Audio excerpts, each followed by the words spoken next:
Hi, welcome to SBL Biz TV. This is Mike Cosentino. Today we're going to talk to you about creating a website that markets. One of the great things about building a website is that it draws in leads. One of the toughest things to do is to get it where you're getting traffic so that you can actually build leads into it. So today we'll talk to you about some tips in which can help you get better traffic to your site and obviously get you more leads, which is important for any small business. First thing, when designing a website that's going to, number one, drive traffic, number two, convert into leads for you, it's important that you have quality content.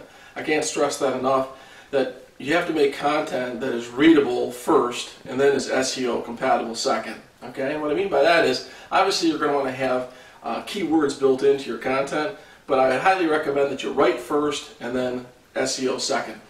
Next, that you want to build links. You want to take a look at building good, high-quality links from websites back to your website. And I think it's real important that you build it from what they call PR, page rank, from anywhere from 2 to 9. And what you'll have to do is take time or hire it out for someone to take time. And there's plenty of information at SBLBiz.com on how to hire and different resources that are available for you to do that there as well. Next is the number of keywords that you want to use per page. That question comes up quite a bit. The technique that we use is something called 65, 25, 10.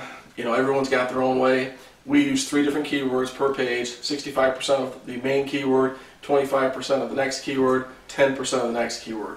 So if you're using between 500 to 700 words per page, you figure out the math and do that how it works for you. Once again, you have to test what works best for you and for your campaign, for your specific product or service. Next, I'd like to talk to you a little bit more about testimonials.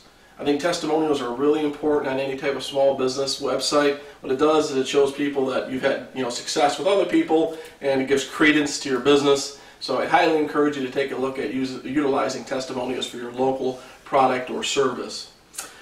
Next, I'd like to talk to you a little bit more about being human with your writing. I know at the beginning here of the presentation we discussed the fact that when you're writing, it's quality first, and then second SEO. I think it's important also to make it, to humanize your writing and to make it as personable as possible, so that when someone's reading it, they feel like they're actually talking to you. Okay.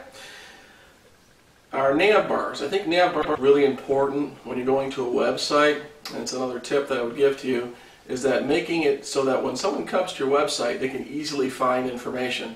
So make it so that your nav bar is very easy to read, and that the topics that you're trying to get across to your potential prospect or client is really easy to find the information that they're looking for. Okay, that's probably one of the biggest complaints you find out there when you look at different surveys done by people looking at websites, is they don't know where to find things. And we've all been through that before, where you're looking for something on a website and you're like, hey man, where do I go here?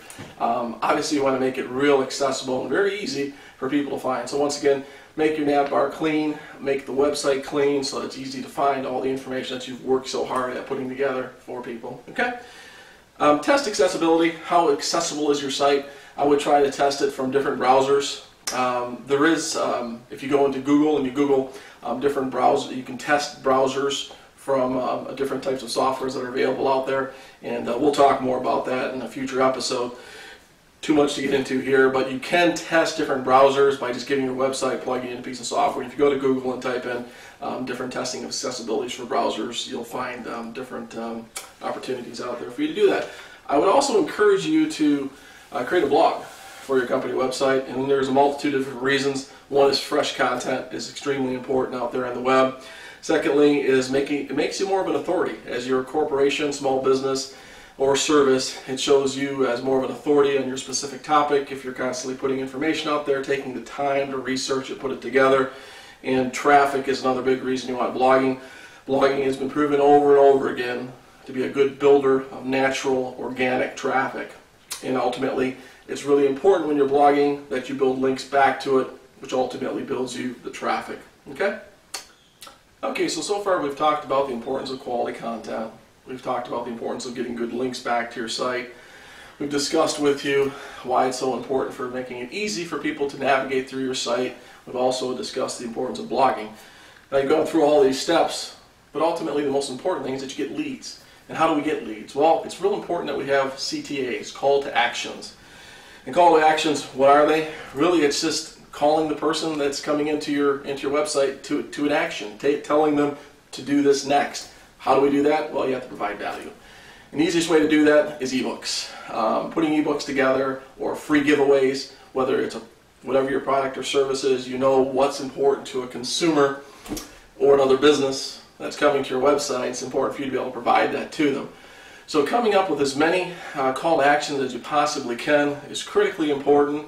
Also free service. You know, if you have a product or service that they can test for free for 7 days or a very small fee, that's a good call to action as well. So I would try to sit back and think about what's the most important thing that a potential prospect would like from you and come up with that as well.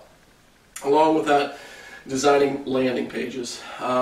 We will spend, I'm sure, sessions going over landing pages more, and once again SBLbiz.com has more information on landing pages because they are so critically important to building a strong authority site that drives a lot of traffic back. But I'm bringing them up here because they're perfect for CTAs. I mean, it's used extensively in online marketing. As a small business that's looking to go into the online marketing to drive more leads, utilizing landing pages and directing them back to your website is a great way to utilize CTAs. Okay? And ultimately, you've gone through and you've gotten them to do the CTA. What's the most important thing is building the list. Making sure that you're getting them to go into your email list and then creating a newsletter that you have that goes out, and we've talked about that here before on the show, newsletters and frequencies of newsletters. And if not, I would encourage you to go back to our discussions about newsletters and building lists. But that's the ultimate goal, is if they don't want to buy something from you today, that's okay, but you want to get them on your list so that you can continue to market to them and continue to show them different services that you provide, and then when they're ready, you're there to be able to help and serve them. Okay? So I hope you found this information helpful today. And remember, leads are the fuel for your business. And the best brand of fuel, in my opinion, is online marketing. So I wish you nothing but the success today, and to your e-biz success. Until next time, Mike Cosentino.